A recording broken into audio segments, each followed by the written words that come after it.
Hey everyone, and welcome to the Student Ministry Podcast. I am your host, Steve Cullum, and we're here with another episode. This is episode 20 of the Student Ministry Podcast. We've been around for 20 episodes, and I am so glad that you're here for another episode and joining me today. And today is actually a special episode because I don't actually have an interview today. We're not having a conversation today. This is actually just going to be me. And so I apologize if some of you are like, you know what, I don't want to just hear you the whole time. I apologize for that. But I've realized is that a lot of transitions have been going on in my life recently. And with a new ministry and being at my previous church for 10 years, and a lot of things I learned over those years, and just talking about I just haven't had a chance to really talk about what happened in those early years and how God brought me to where I am now. And so I thought, let's just take some time and dive into my own story for a little bit so that you guys get to know a little more about me and what God's been doing in my life. And hopefully I have a few things that I can share with you as well, what God's taught me that might also benefit you in your ministry as well. So we're going to do that today. But before we do that, we do want to thank our sponsors, because our sponsors are awesome and they really help this ministry of this podcast happen. So first of all, WorkCamp NE. WorkCampne.com. Check out their website. If you are in the market looking for a mission trip opportunity for your students, middle school and high school, right in the United States, then check out WorkCamp NE. They're great service project mission trips. My previous mission or ministry, we helped out with WorkCamp for the whole 10 years that I was there, and it was a great opportunity for our students to really get plugged in. And it's all within the Northeast. They have ventured out, and they've had this year they actually did the first one in Illinois, but they're also going to be all over the Northeast. And so if you're interested in finding a mission trip opportunity for your students that you really think you're just really looking for a place where they can serve others and also get connected with God and with other people and other students their age, you got to check out WorkCamp NE. So make sure you check them out. And we also want to thank our other sponsor. It's a combined sponsorship between the National Network of Youth Ministries and Reach Youth New England. And both of these ministries are awesome. Their goal really is to connect youth workers together, because we are better together. So if you're not connected with other youth workers in your area, you don't have that mutually beneficial relationship where you can pray for each other and partner with each other, make sure you check out their websites. The National Network Youth Ministry website is youthworkers.net. So make sure you check out that and sign up and check out with what other youth workers are in your area. And then you can also check out reachyouthne.com if you're specifically in New England and you want to get connected with other youth workers. Reach Youth New England is another great resource. Make sure you get connected and make sure you check out their websites and just give them some love, because they've given us a lot of love here on the Student Ministry Podcast. All right, so with that being said, let's jump into my story. As many of you guys know that have listened to this podcast for a while, you know that we usually base this whole entire conversation, this podcast, around 3 different questions. And those questions are simply questions where I've realized that I ask a lot of times, or other people are asking a lot of times, when we meet together with other youth workers, when we're connecting with them in conferences or anything like that. We usually ask, hey, what's your story? What's God been doing in your life to bring you to the point where you are today? And then we start talking about our programming and our ministries. What's it look like? What are you doing there? What's working? What's not working? And then eventually the conversation gets to, hey, what has God taught you? What's working? What's not working again? But also, like, what would you do again if you could do it again? What would you do again? And what would you not do again? What are the things you've learned that you think you could pass on to other people? And that's usually where this whole entire conversation really revolves around on the Student Ministry Podcast. And so what I thought is I could kind of address those questions myself, interview myself, I guess, if you will, but also just kind of tell you a little more about my story and what how things really transpired to get me to the point where I am today in that first question, because I think it's been really interesting, especially lately, how God has brought me to where I am at this point in my life, and a lot of times it's really surprising. So I guess the first thing I need to do is to kind of jump way back in time and talk about early life. Growing up, I was in church all the time. I'm very grateful for a family who prioritized church and faith early on, and they made sure that I was in church, especially my grandparents. My parents growing up were very involved with church and everything, but my dad was always working a lot of times, and so I ended up going to church a lot more with my grandparents, and both grandparents on both sides, my great grandparents, they were the ones that really made church a huge priority for me, and I'm very grateful for them. And really, there was only a short amount of time where I really stopped going to church, and I think it was just because I got to that point, like 4th, 5th grade, where I just kind of got lazy. I didn't want to get up on Sunday morning anymore, and so I kind of rebelled, I guess, if you will, and didn't really go to church as much at that point. But then it wasn't until probably about middle school when I really started getting connected, and the church that I grew up in was a really small rural church in southern Illinois, and it wasn't really something that I was excited about, because there was a lot more elderly people there. They did have an active youth group at one point, but by the time I got into middle school, I was really the oldest kid there. And so I think it was about 8th grade when a friend of mine was going to church across town. And I stayed over at his house, and he invited me to come to church with him the next day. And I went into his Sunday school class. I believe I was in 9th grade at this point.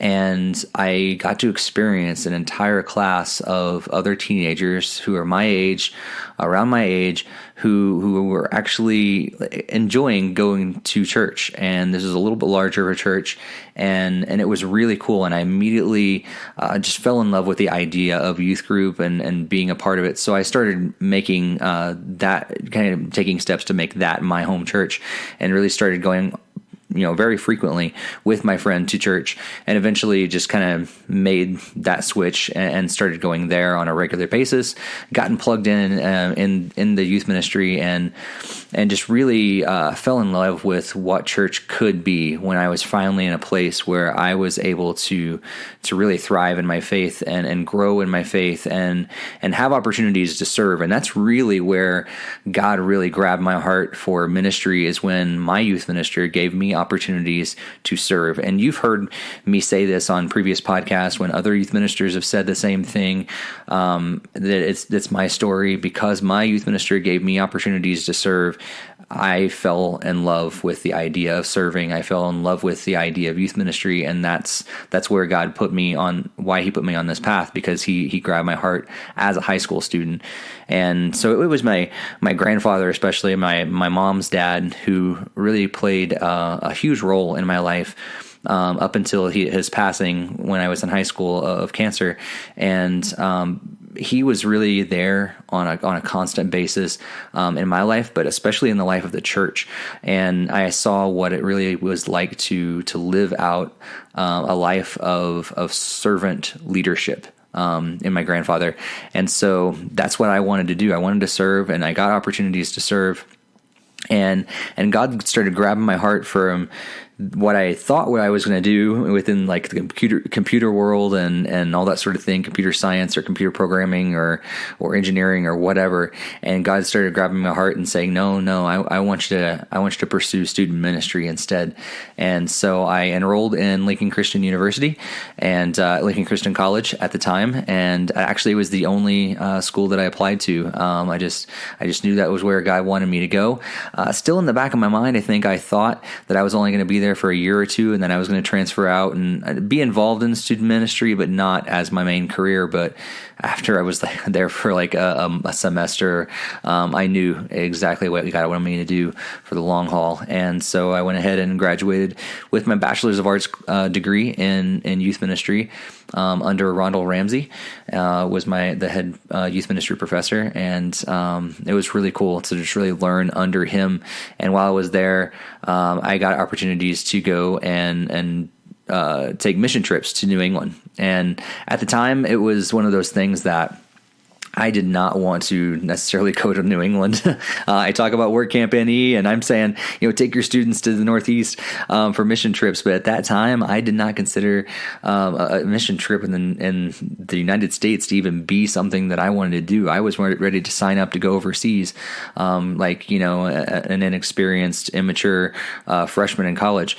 But God had other plans, and so when I stepped out into Massachusetts to go on this mission trip, it was very eye-opening for me to see other parts of the country that did not know Jesus the way I knew Jesus, and they didn't have churches on every corner like I experienced growing up in the Bible Belt in Southern Illinois. And so that's when God really started to grab my heart for other parts of the country that were not as fortunate as I was growing up. And so I went straight into seminary. I went to Lincoln Christian Seminary and pursued a degree focusing in youth and family counseling, because I felt like that was something that God really wanted me to pursue in order to be a better listener, to be a better minister, was to experience some counseling classes. And so pursued a general ministry degree focusing in youth and family counseling. And along that way, met my wife, or at that time, my future wife, and really I fell in love, obviously, but really it was an awesome experience for me to see what life could be like when two hearts are beating in sync for lost, especially teenagers and young adults. And so before we got married, though, opportunities arose and in New England. And so there was a newer church that was in Salem, New Hampshire, Rockingham Christian Church. And the church was only about 6 years old at the time. They just moved into a building that they were leasing in a warehouse space. And they did not have a youth minister. They hadn't had one, and they were ready to hire their first full-time youth minister. And so lo and behold, after a lot of interviews and everything, I ended up making that move from Illinois to southern New Hampshire, and to pursue this first full-time ministry. And I had done internships, and I had done part-time ministries and all these other things, resident ministries back in Illinois. But this is my first, really full-time ministry. And I stepped into this church that had never really had a student ministry before. And it was both exciting, but also overwhelming, because I didn't really know what I was doing. I was fresh out of school and had all these cool ideas, I thought, but really no clue on how to start a ministry. And but God blessed it over time. And we talk a lot about stats and different things. And one of my heart things that really affect my heart and really get me pumping, I guess, for my heart pumping for student ministry is when we start talking about these statistics of students that step away from their faith after they graduate from high school. And I hate those stats because I think it really reflects upon the church and the student ministries, because I think we could be doing a better job. And so I've always thought in my mind, I've always said, no matter what ministry I'm leading or what ministry I'm a part of, that I want to flip those statistics as much as I can to say, we want more students to be sticking with their faith after they graduate high school, and not only just sticking with their faith, but also to be leading out within the church and in their communities. And so that's what my underlying goal was to be when I was at Rockingham Christian Church, was to build up a ministry that really helped students connect with God and allowed them to really find out who God was creating them to be, and empowered them and equipped them to become that, or to start to become that in the world around them. And so that's what we did. And so it was really cool. In the beginning days, we had weeks where we had one or two high school students, and there was 3 leaders. And many of you're sitting around and you know exactly what that's like to go, and you don't even know if you're going to have any students on a particular night. But we had 1 or 2 students, and over time, God blessed it. it, and we were able to eventually split the middle school and high school into two separate ministries because we had the resources to be able to do that. If you have the resources to do that, I highly encourage it because you're able to just accomplish so much more, I think, when they're apart. And there's lots of benefits and everything for them being apart as well. And you can really teach on different levels and all this different stuff. So over time, about 5 or 6 years into the ministry, 6 years into the ministry, I believe, we were able to finally split the middle school and high school into separate ministries. And that was a cool time. And I remember even on our low nights, we would I would get frustrated and like, wow, where are all the students tonight? And then God would remind me, like, hey, you know what? The number of your low number that you're upset about tonight, you would have been ecstatic if you had that many people like 3 years ago. So remember to keep perspective, I think, is one of the things that God has always been teaching me, to look back in the past. Don't dwell in the past, but look back and see where I have brought you. God's saying to see where I've brought you, see what I've done over time, and don't forget that I have been with you the whole time and really blessing along the way. And so some of the things that we had done over those 10 years at Rockingham Christian Church was I really believe in equipping and empowering other ministers. And by that, I mean volunteer leaders.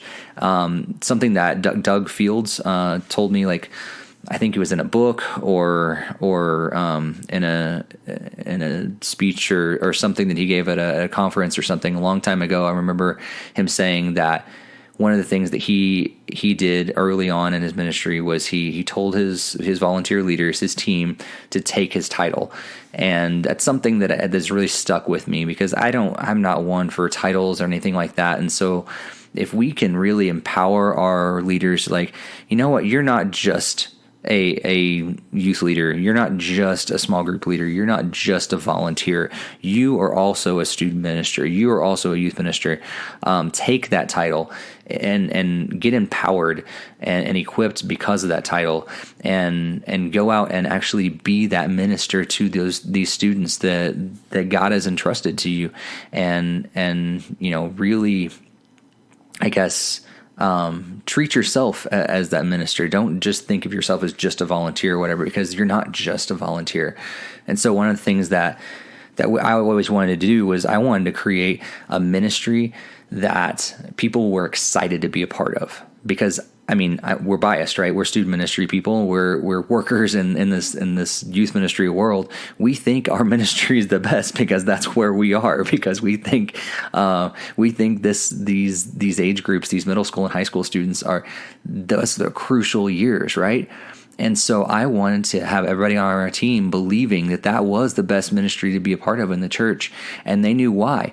And I wanted to create an environment within that ministry where people wanted to be a part of it. And that was my big thing, is like, I knew early on, I'm not a gifted recruiter, but I knew that if we were able to create an environment and a ministry where people just wanted to be a part of, I wouldn't have to recruit anymore.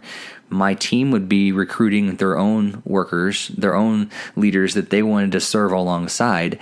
And I'd be having people knocking on my door saying, I can't wait to be a part of what you're doing in those students' lives. How can I be a part of that?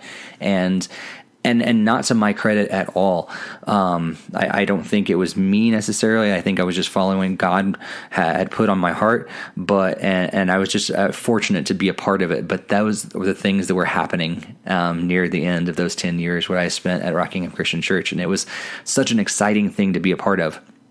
And so I say all that to say that I got to this point where, a couple months ago, where all of a sudden God's saying to me, I think I have another place for you. And I had no clue what he was about to do, but he was preparing me and my wife long before we actually knew what he was going to be doing. And now looking back, we see all the pieces that have lined up, and see where he has really blessed in a lot of ways, and just put things together that we could have never put together ourselves. And so a few months ago, I started in conversations with the church where I am now, Life Bridge Christian Church in Longmont, Colorado. And it's an awesome church. It's been around for 126 years this year, 127, I think, maybe this year, a lot longer than my past church, which was started in 2001. But there's some areas in the student ministry that needed some help. And God kept saying to me, and my wife and I, hey, I think the feeling that I got that God was really saying was this: hey, you've done a good job here at RCC. You've built a strong ministry. You've allowed me to work through you. Because I'm acknowledging it definitely wasn't me. It was me being able to do what God wanted to do through me. And he was saying, you know what, it's coming to a close. I have something else for you. And you've done a good job here. Now I've got somewhere else where I want to send you so you can help them out. And that was a hard thing. I mean, when you're talking about transition in ministry, I mean, I've always, my youth minister was there, is still at his church. It's still my home church that I went to, and I fell in love with youth ministry, and I really got plugged into the youth group when I was in high school. He's still there. I'm pretty sure he's like going on 30 years there. And that was what was in my head, really longevity. Like the only way to really make an impact on students and families' lives is to really just be there for a long time. Because I think, again, stats, churches that have experienced youth ministry turnover, youth ministers that only been there for 18 months, and there's just turnover.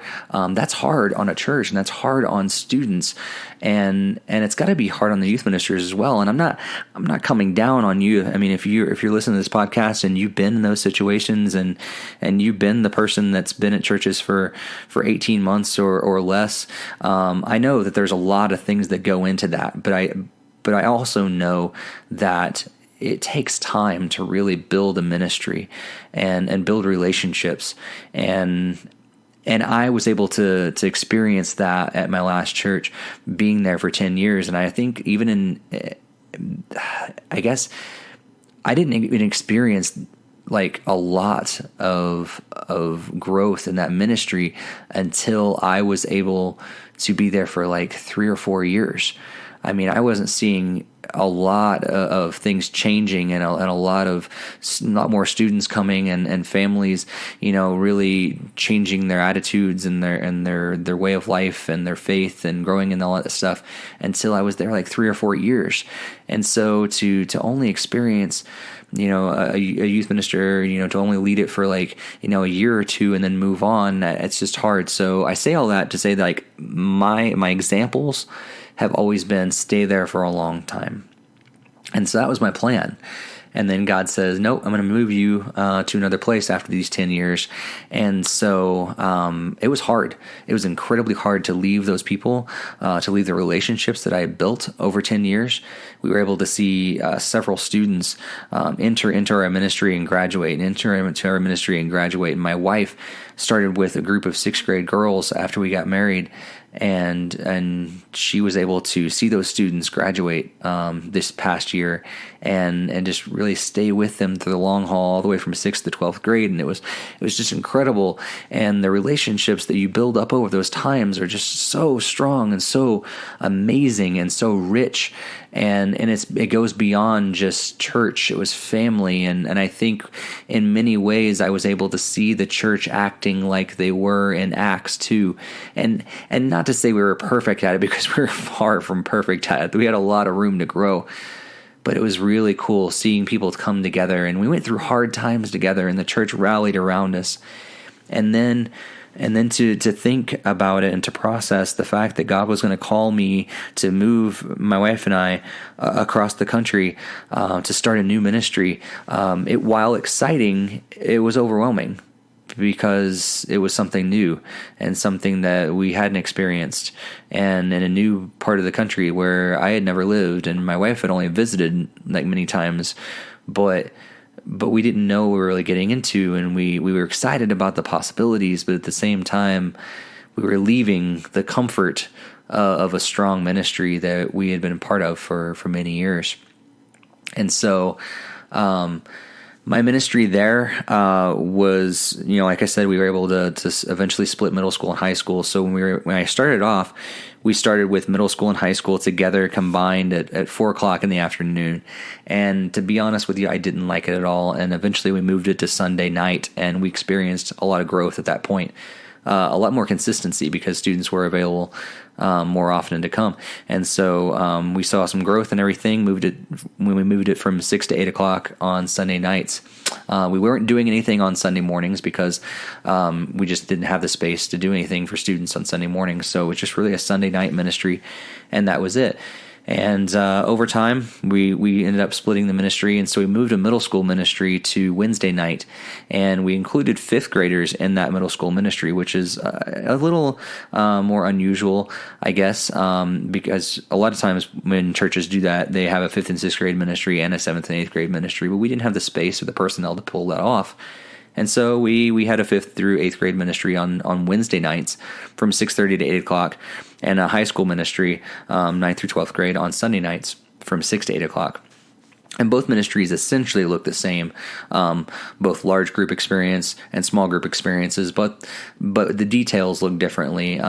So Sunday night with high school, it was really a ministry that mirrored a worship experience when we had a student band that was really rocking at different times. I mean, we had some students that were just really, really good, and so we had a really cool worship experience there. We had some games and everything, and large group teaching. We broke for snacks. We did snacks within it because it was something they'd always done. We eventually got small groups responsible for bringing snacks each week and serving and cleaning up. So we rotated the snack responsibilities. But in middle school on Wednesday nights, back on high school, and then they went out to small groups. And so small groups is a huge part of our high school ministry and our middle school ministry, but we got extra time in small groups at high school. But within middle school ministry on Wednesday nights, we called it the middle because it wasn't technically a middle school ministry. It was in the middle of the week, and it was kind of play off the TV show. And so we called it the middle. And they were in their groups all night long from the whole hour and a half. And so we started off around tables. We had round tables for every small group, and that got all the leaders in the groups early on, and it really started to bond those groups together. We actually, in the beginning, we allowed the students to kind of gravitate to whatever group they wanted to, and kind of left it free, but we were realizing that relationships weren't happening like we wanted them to. And so we all of a sudden started splitting our groups up ourselves and putting leaders in charge of each group. And we started realizing there was a lot more relationships that started building at that point. So all of our groups from middle school to high school are all based on sex and age or grade. And so we had some of the grades were combined because some of them were smaller than others and everything. We were in a smaller church, so we needed to combine at times based on resources and personnel and all that other stuff. But we had 5 small groups for our middle program on Wednesday nights. And so they were in there during games. A lot of times we do big games that didn't involve the tables, but a lot of times we did involve the tables. And then they were in there during the teaching times, and we had very interactive teaching with middle school. And then we had small group discussion at the very end. And that small group discussion for them was really just like 25, 30 minutes. But the high school really got closer to an hour on Sunday nights. So middle school ministry was able to experience small groups where we really took it really deep into high school ministry. And that's what we really did. And some of the other things that we did there that I really loved, I loved our the things that we did after high school a lot. I've talked about Work Camp NE. We did service projects and stuff like that really got them plugged in. We had the student band, and students were serving in all aspects of the church all throughout Sunday morning. That was one of the benefits of not having programming on Sunday morning, was that students were involved in kids ministry, they were involved in greeting, they were involved in the band on stage, they were involved in tech, they were involved in all these other aspects of the ministry on a Sunday morning. And so that was really cool. But the other aspect of our ministry that I really, really enjoyed was what happened at graduation and after graduation. Because as I said earlier, we really wanted to turn those statistics on their head. and keep students involved in their church, involved in their faith, and growing and leading. And so that's one of the reasons why we really stress service, both within the church and outside the church. Our students love to serve, and it was awesome to see what God did through them when they were serving, because they wanted to bring their friends along when they were serving. So when we got to get ready for graduation a few years ago, we started this ministry night, and we just basically called it a senior banquet. That's really all it was. And it started out as this banquet idea. We wanted to do something nice for our graduates and their families, and really just bless them as they go on. And this idea of blessing actually started rising a little higher and higher as we started looking at what that night could look like. And we took the blessing challenge that has been a thing out there, and we applied it to that night. And so not only did the students and their families come in and they had an awesome night around their tables, the decorated tables, each of the families decorated their own tables, their centerpieces for their own graduates, which was really cool. But the families, the parents also were able to write and present a blessing to their graduate that night. And it was a really emotional time. It's a really cool moment that we were able to create there. And then after graduation, they go off to college and everything. We started this Adopt a College student ministry that was really an evolution of something that my youth minister had done with us when we were in high school and middle school and high school. But I kind of took it, and my wife and I had changed it a little bit and to apply to college students, because we really wanted our students to feel like their home church was still their home church, that we still cared for them and loved them. And so we started this ministry that simply put an adopted family, or adopted student with an adopting family within the church in an anonymous relationship, where these families would pray for their student and send them care packages and cards and encouragements on behalf of the church, not just their family, but on behalf of the church. That's why it was anonymous, and it was a really cool opportunity for them to do that. And we set it all up, and then we seriously just sat back and watched God work. And it was really cool to just hear the stories after story about what God was doing when He provided at just the right time.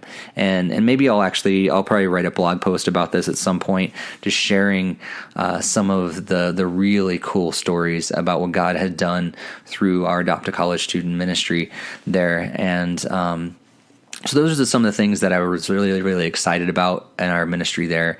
And then God says, okay, it's time to move you on to Colorado.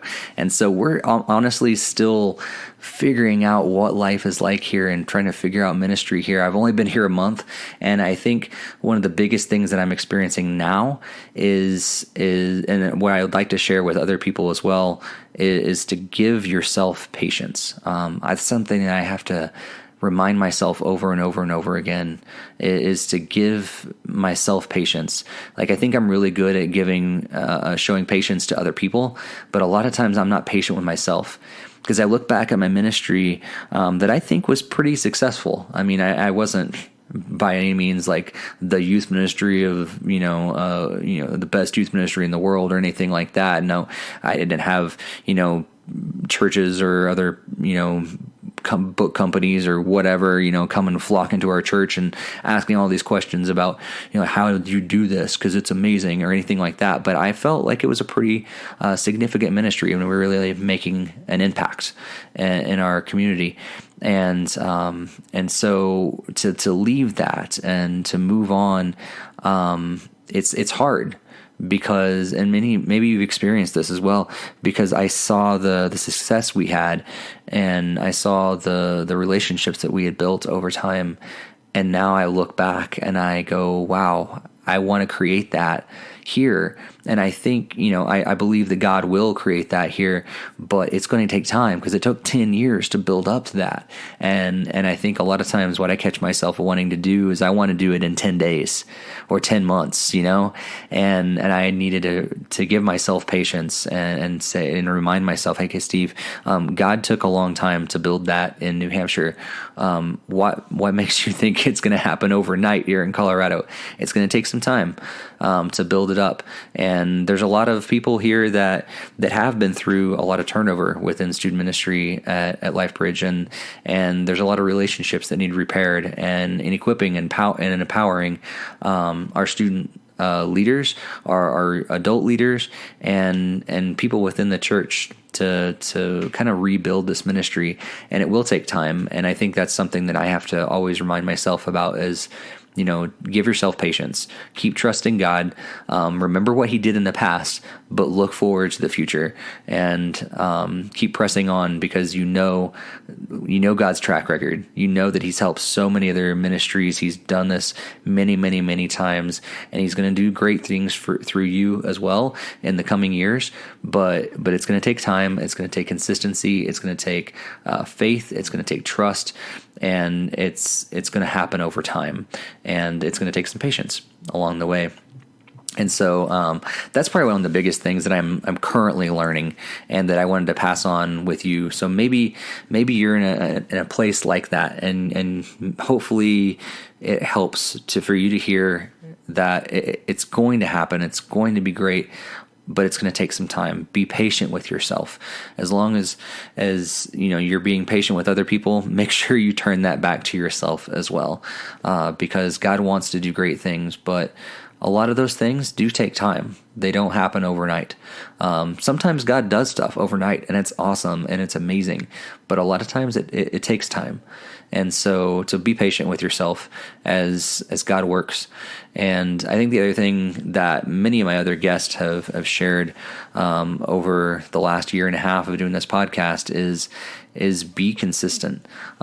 Be in your ministry as long as you can be. I know there's a lot of things that are hard, and a lot of things that are out of your control, and a lot of things that would drive someone to jump around to another church, or to quit a ministry early on, or whatever. And I know those are legitimate things, and so I don't mean to downplay them or anything. But as long as you can, stay at your church. As long as God wants you there, stay there. Be consistent. Keep pouring into those families, because it's going to pay off. It's going to pay off. A lot of things don't, like I already said, they don't happen overnight. And so you need to be there consistently pouring into those families and showing them that you care and you're willing to be there for the long haul and to really make a difference. And so that's my biggest, I guess, two tips to pass on to other youth workers is to just give yourself patience and remain in there as long as you can, because God's doing a great work. But so many times you've got to wait, and you've got to see it out. And that's going to take months, years down the line. And sometimes you may not even still see the ultimate fruit of your labor, but it's going to happen, and it's really cool. I think that's the biggest thing that I never, I think, realized what God was going to allow me to experience when I was in high school and kind of thinking about student ministry and going off to Bible college. I never realized the experiences that God was going to give me that really just make it all worth it. When you see a student that really just falls in love with Jesus, and they get it, and then they want to help others to do the same. Students that are making a significant difference in their schools around them, and making a significant difference in their families and their best friends and their siblings, and they're just really falling in love with God and the church and what he's going to do in their life, and just sit back and watch and think, wow, God, you allowed me to play this small little role and seeing that happen. And for that, I am so grateful to be a part of this thing we call student ministry. I'm glad that you're a part of it as well. I don't know what role you play. Maybe you're a full-time student pastor. Maybe you are a volunteer that is really struggling to even stay committed. Maybe you're somewhere in between. Thank you so much for what you do for the kingdom of God, for students, for their families, for the local church. Thank you so much for being on this team with me and especially with God together in this. And yeah, I hope this was beneficial for you. I know I feel like I just rambled on for like 35 minutes, and there's a lot of my story, and maybe I'll do this again sometime and kind of share the things that God has been teaching me here in my new ministry.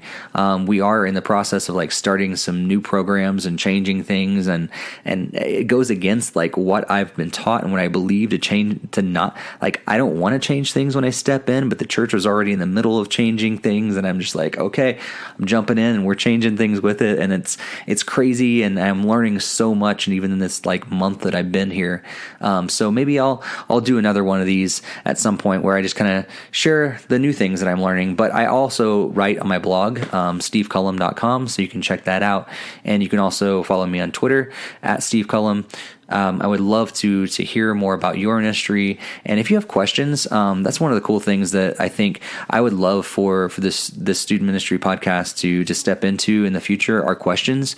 So if you have them, make sure you send them my way. We are actually the podcast is on Twitter now, so it's StuMinPod, StuMinPod. So all of it's abbreviated, StuMinPod, and so be sure to follow us there as well. And if you have any questions for the podcast, or you have other people that I should interview, or like, man, this is an awesome youth worker, you should get this person on the show at some point, make sure you do contact me, and I would love to hear your comments and all that stuff. And if you enjoy this podcast, if you love hearing these conversations and hearing what's going on in the student ministry world, please be sure to share it with other people, and also leave a positive comment on any of those podcatchers out there like iTunes or Stitcher or TuneIn or whatever out there.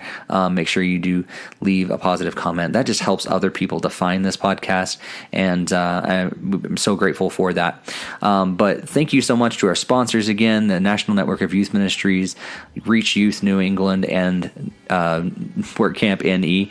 Awesome sponsors. Make sure you check out their websites, and thank you so much for tuning in to another student ministry podcast, episode 20.